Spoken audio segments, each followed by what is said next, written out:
Assalamualaikum warahmatullahi wabarakatuh. Selamat pagi anak-anak. Ketemu lagi dengan Bu Eni dalam pembelajaran kita yang insya Allah paling menyenangkan ya, pembelajaran matematika.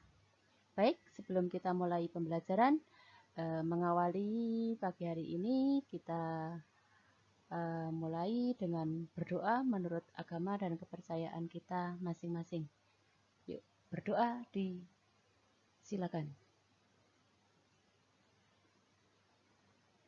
Berdoa selesai. Ya, bertemu lagi dengan Bu Eni, tetapi karena kondisinya masih seperti ini, kita bertemunya di dunia maya ya, tidak seperti biasanya ya. Semoga keadaan ini cepat membaik, kita bisa bertemu dalam kondisi yang lebih baik, bisa face to face ya. Jadi ya walaupun keadaan seperti ini, saya harap kalian tetap semangat untuk belajar. Ya, pada pembelajaran kali ini kita masih akan membahas terusan yang kemarin, yaitu tentang himpunan. Himpunan yang akan kita pelajari pada kali ini yaitu tentang sifat-sifat himpunan. Nah, diharapkan pada pembelajaran kali ini kalian nanti dapat memahami pengertian himpunan bagian, kemudian yang kedua memahami himpunan kuasa, dan yang ketiga memahami tentang kesamaan himpunan yang nanti akan terdiri dari himpunan sama dan himpunan ekivalen. Ya, sebelum kita mulai ke apa itu himpunan bagian, apa itu himpunan kuasa, apa itu kesamaan himpunan, kita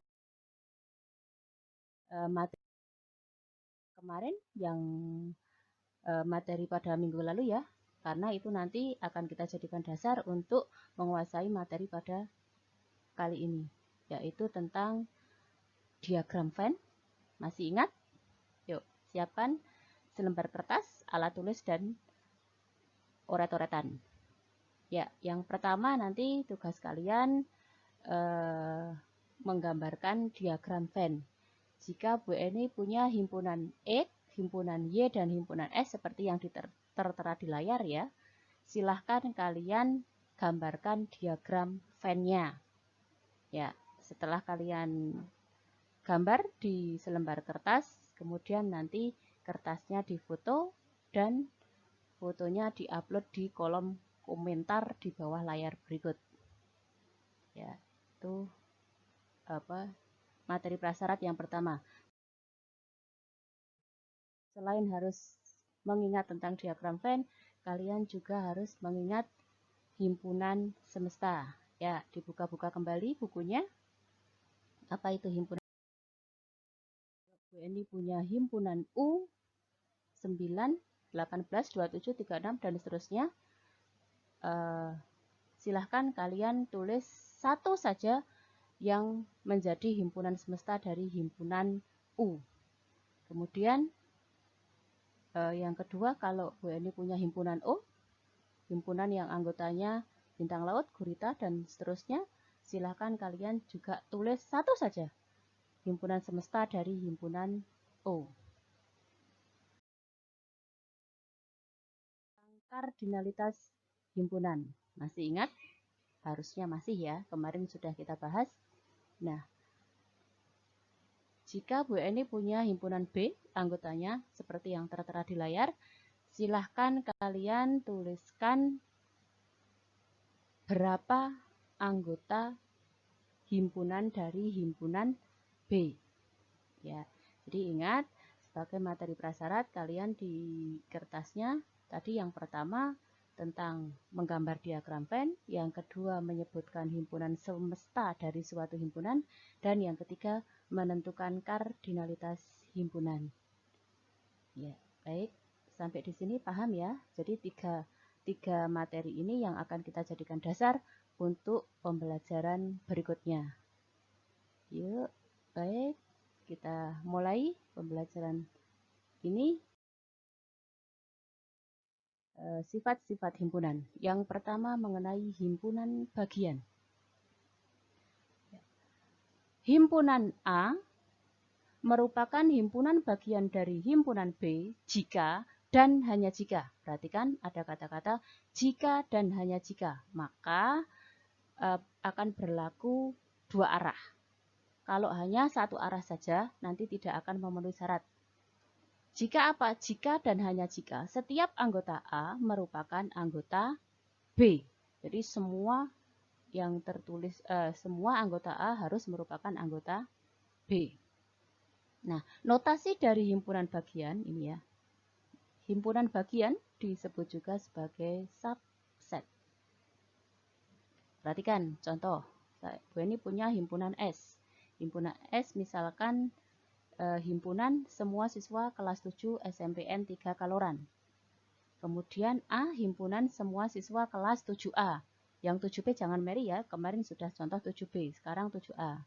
Misalkan ini hanya misal. A himpunan semua siswa kelas 7A. B himpunan semua siswa perempuan 7A. C himpunan semua siswa laki-laki 7A. Perhatikan. Kita lihat. Apakah himpunan B, semua siswa perempuan 7A, itu nanti akan masuk di siswa kelas 7A?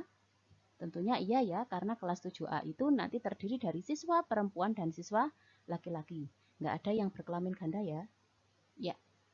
Jadi di sini maka akan dikatakan himpunan B, karena siswa perempuan 7A itu pasti tergabung di siswa kelas 7A, maka dikatakan bahwa B itu himpunan bagian dari A.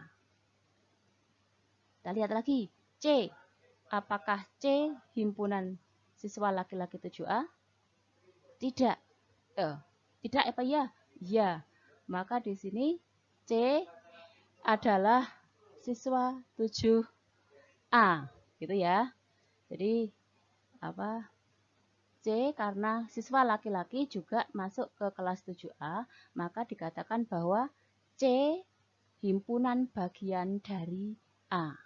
Yuk, kalau kita balik misalkan, apakah A merupakan himpunan bagian dari B? Kita lihat. Semua siswa kelas 7A berarti terdiri dari laki-laki dan siswa perempuan. Kalau A himpunan bagian dari B, kita lihat B-nya. B siswa perempuan. Padahal kalau A subset dari B, itu berarti semua anggota A. Di A itu semua siswa, maka di sini ada laki-laki dan ada perempuan. Padahal B-nya itu hanya siswa perempuan. Maka tidak bisa dibalik. A bukan himpunan bagian dari B. Nah, yang lebih kecil skalanya kita lihat contoh yang kedua. Bu ini punya P, A, I, E, O, U. Q himpunan AI. R himpunan N, O, U. Maka di sini kita lihat anggota Q, A, I. Ini anggotanya semuanya ada di P. Maka dikatakan bahwa Q himpunan bagian dari P. Ditulis Q subset P. Sekarang kita lihat yang kedua. Himpunan R anggotanya siapa saja? N, O, U. Kita lihat di P. Apakah P punya N? Oh, ternyata tidak. Satu saja anggota tidak ada di himpunan yang lebih besar, maka tidak bisa kita simpulkan bahwa R himpunan bagian dari P. Jadi di sini R itu bukan himpunan bagian dari P. Ditulis R non subset P. Ya, paham ya? Lanjut. Sifat-sifat himpunan bagian. Yang pertama, setiap himpunan merupakan himpunan bagian dari himpunan itu sendiri. Jadi kalau Bu Eni punya himpunan A, anggotanya A, B, C, D, E, maka nanti himpunan Q yang anggotanya A, B, C, D, E, Q merupakan himpunan bagian dari A. Kemudian sifat yang kedua, himpunan kosong merupakan himpunan bagian dari setiap himpunan. Jadi untuk sembarang himpunan A, nanti pasti ada himpunan bagiannya, salah satunya adalah himpunan kosong. Yang kedua, sebelum untuk mengecek pemahaman kalian kerjakan latihan soal berikut ya. Ini hanya menyatakan benar atau salah.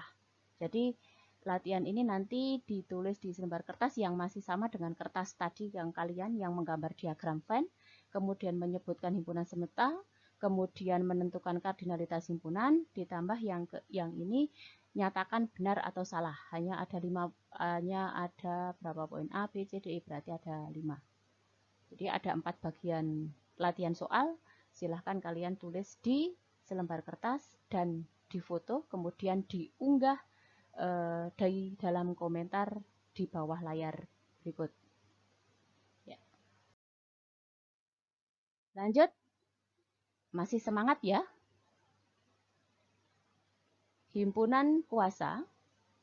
Himpunan kuasa atau yang sering disebut sebagai power of set dari himpunan A adalah himpunan yang anggotanya merupakan semua himpunan bagian dari A. Jadi ini nanti ada kaitannya dengan sifat-sifat himpunan bagian tadi. Jadi himpunan bagian itu, himpunan kuasa itu sebetulnya merupakan bagian dari himpunan bagian. Gimana itu? Jadi himpunan kuasa itu merupakan himpunan bagian dari himpunan awalnya. Nah, himpunan kuasa dari himpunan A dinotasikan dengan PA. Banyaknya anggota himpunan kuasa dinotasikan sebagai NPA. Ya. Baik, kita akan menentukan banyaknya anggota himpunan kuasa. Seperti yang saya katakan tadi, ingat sifat-sifat himpunan bagian. Maka itu akan kita gunakan untuk menentukan banyaknya anggota himpunan kuasa.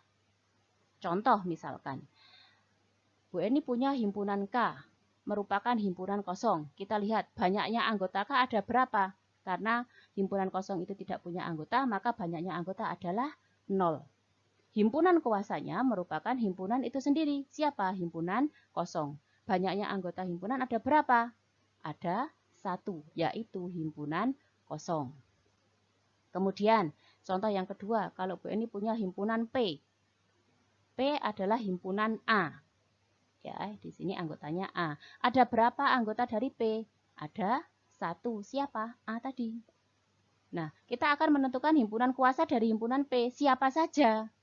Kita lihat. Yang pertama tadi mesti himpunan kosong. Ya, karena setiap himpunan kosong merupakan himpunan bagian dari setiap himpunan. Yang pertama himpunan kosong. Kemudian yang kedua, himpunan dengan 1 anggota. Siapa? Ya, himpunan P itu sendiri. Maka di sini himpunan kuasa dari himpunan P ada berapa? Ada 2. Yang pertama himpunan kosong, yang kedua himpunan P itu sendiri. Lanjut, tambah lagi ya. Contohnya misalkan himpunan R. Himpunan R ini anggotanya PR. Ada berapa anggotanya? 1, 2. Berarti anggota R ada 2. Himpunan kuasa dari himpunan R berarti kita hitung. Yang pertama, himpunan kosong. Setelah himpunan kosong, berarti himpunan dengan 1 anggota. Siapa? Himpunan P, kemudian himpunan R. Kemudian selanjutnya, himpunan dengan 2 anggota atau himpunan itu sendiri. Kenapa? Karena R-nya hanya punya 2 anggota. Maka himpunan PR. Jadi, kalau banyak anggota R itu ada 2, himpunan kuasanya akan ada 4. Siapa saja? Himpunan kosong, himpunan dengan 1 anggota, yaitu himpunan P, himpunan R, yang 1 anggota ada 2 ya. Kemudian himpunan itu sendiri, yaitu himpunan PR. Lanjut. Berikutnya untuk himpunan, satu lagi ya, biar lebih jelas. Kalau Bu Eni punya himpunan T, anggotanya PQR. Ada berapa anggotanya T? Ada 3. Yuk kita lihat himpunan kuasanya siapa saja. Yang pertama pasti himpunan kosong. Kemudian himpunan dengan 1 anggota. Siapa saja? Himpunan P, himpunan R, himpunan Q. Terus himpunan dengan 2 anggota. Siapa? Himpunan PR. Kemudian himpunan PQ. Kemudian himpunan QR. Ya, masih ada lagi yang 2 himpunan. Kemungkinan untuk 2 himpunan tidak ya. Berarti yang 2 himpunan ada 3. Selanjutnya, himpunan itu sendiri. Jadi, kalau kita perhatikan, kalau T punya 3 buah anggota, maka banyaknya himpunan bagian dari T akan ada 8. Nah, dari contoh-contoh di bawah ini, bisa kita simpulkan bahwa banyak anggota himpunan kuasa itu akan dapat dicari menggunakan rumus 2 pangkat K. K ini siapa? K itu merupakan banyak anggota dari himpunan awalnya. Misalkan kalau kita punya himpunan C itu nanti punya 4 anggota, maka banyaknya himpunan kuasa akan sama dengan 2 pangkat 4, sama dengan 16, dan seterusnya. Ya, sampai di sini ada pertanyaan? Saya harap tidak ya. Jikapun ada pertanyaan, silahkan kalian juga tuliskan di kolom komentar. Ya, baik, kita lanjut. Sifat himpunan yang ketiga yang akan kita bahas adalah tentang kesamaan himpunan. Yang pertama, untuk himpunan sama. Pengertiannya, himpunan A dan himpunan B dikatakan sama jika dan hanya jika A merupakan himpunan bagian dari B dan B merupakan himpunan bagian dari A. Kita notasikan dengan A sama dengan B. Jadi tetap pakainya kalau sama itu menggunakan tanda sama dengan. Ya. Kemudian yang kedua tentang kesamaan himpunan adalah himpunan yang ekivalen. Pengertiannya, himpunan A dan himpunan B dikatakan ekivalen jika banyak anggota A sama dengan banyak anggota B. Ya. Himpunan yang ekivalen dinotasikan dengan ini. Tanda kalau kalian di ini biasanya bacanya tak hingga gitu ya. Tapi kalau di himpunan ini kita baca sebagai ekivalen atau A ekivalen B. Untuk lebih jelasnya contoh berikut ya. Jika Bu Eni punya himpunan J A I U E O. K himpunannya E A I U O. Kita lihat. J punya A, apakah K punya? Punya. J punya I, apakah K punya? Punya. J punya U, K-nya punya apa tidak? Punya. J punya E, K punya apa tidak? Punya. J punya O, K punya enggak? Punya.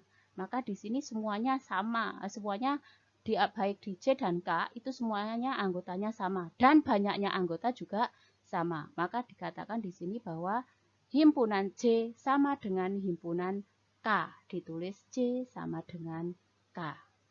Contoh yang kedua kita lihat. G itu himpunan anggotanya A, I, U, E, O. H himpunan yang anggotanya 1, 2, 3, 4, 5. Ya, kita lihat. Apakah ada anggota G yang sama dengan anggota H? Sama sekali tidak ada ya. Kemudian apa hubungannya? Kita lihat dulu banyaknya anggota. G, anggotanya ada berapa? Hitung. A, I, U, E, O. Ternyata ada 5. Kemudian himpunan H kita hitung. 1, 2, 3, 4, 5. Anggota H juga ada 5. Jadi G dan H di sini itu yang sama hanya banyaknya anggota, tetapi anggotanya tidak sama. Maka di sini hanya dikatakan bahwa G ekivalen H. Oke, nah disebut himpunan G ekivalen dengan himpunan A. Baik, untuk sifat-sifat himpunan, saya ulang, ada himpunan bagian, ada himpunan kuasa, ada kesamaan himpunan yang terdiri dari himpunan sama dan himpunan ekivalen. Ya, sebelum saya akhiri pembelajaran kali ini, silahkan jika ada yang kurang paham, kalian bisa membaca buku paketnya. Di halamannya sudah ada di slide tadi ya. Kemudian sekali lagi Bu Eni ingatkan bahwa tadi tugas yang 4 poin tadi kalian kerjakan di selembar kertas dan di-upload di kolom komentar yang tertera di bawah layar ini.